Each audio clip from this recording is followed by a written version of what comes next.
2024 had many challenges for the royal family. Cancer in regard to the King and indeed the Princess of Wales. So what's 2025 going to look like for them? We have those numbers as well totted up. Sophie Wessex, the Duchess of Edinburgh, she has had lots of foreign trips and has done loads and loads of different engagements. But of course, we know that the Princess Royal, Princess Anne, as always, tops the list of the royals who has carried out the most engagements. Well, Rupert Bell is Talk's royal correspondent and can take us through all of this now. Rupert, where do you think things stand for the royal family now as the final day of 2024, looking into 2025?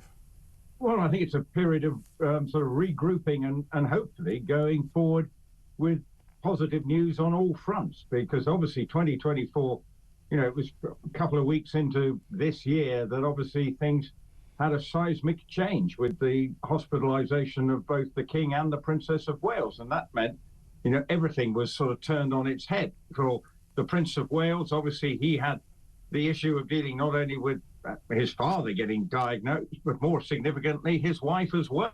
So it meant that he had to curtail his arrangements as well, because obviously his priority was to look after his wife and children, as anyone would, whoever you are.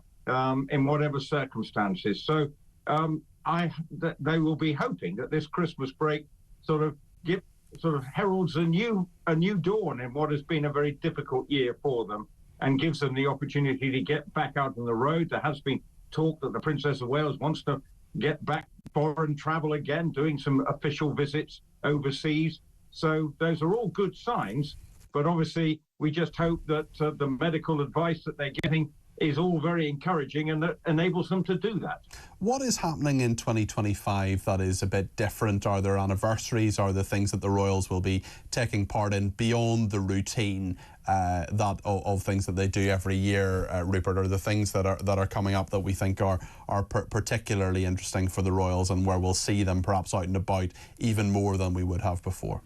I don't think there's anything obvious. I think they just want to be out and about. Yeah. I mean, there may be the obviously from the end of the Second World War, 1945, so there may be some celebrations around that, but apart from anything else, I can't think off the top of my head if there's any, but they are planning visits and state visits to this country, so I don't think we're in for anything that is suddenly we're going to be focusing on something enormous. There's no sort of royal weddings or anything like that in the corner. So I suppose it's just a period of regrouping. And I think that's the important thing now. They've got to get back out there and engage again with the British public, particularly the ones where the King has been pretty good, even under these circumstances, of making sure that he is as visible as he can be. The Princess of Wales has been different, but obviously over the last couple of months, we have seen a little bit more of it, obviously with that Christmas carol concert in Westminster Abbey, and obviously the semi-official, quasi-public, private walk to the church, which is almost like a sort of official function now, because it is staged, managed within an inch of its life. You just look at the order that they walk in there. It's not just, oh, I'm off to church now, I'll see you there. No, it is very staged, managed, that particular walk to the church. Obviously, there are lots of people there, but then looking forward, we hopefully will see them back out and about again in January and forever onwards. Tell us about the two most problematic royals, Prince Andrew and indeed Prince Harry. How are relations with them likely to change, if at all, in 2025? I'm not expecting, again, a huge shift.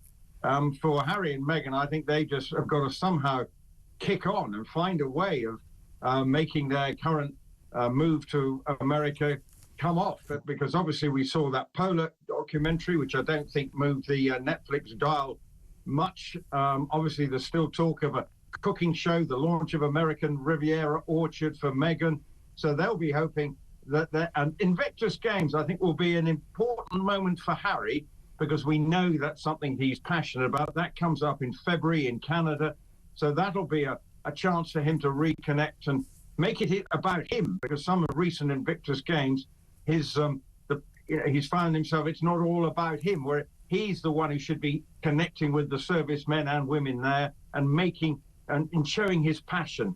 And I do know that when he goes there and he's sort of left to his own devices, he's the Harry of old. So hopefully he will get a chance to engage with everybody and once again show what a part he's got to play in being a figurehead around something as significant as the Invictus Games. Rupert, thank you. That's Rupert Bell, Talks Royal correspondent. Appreciate his contribution this evening.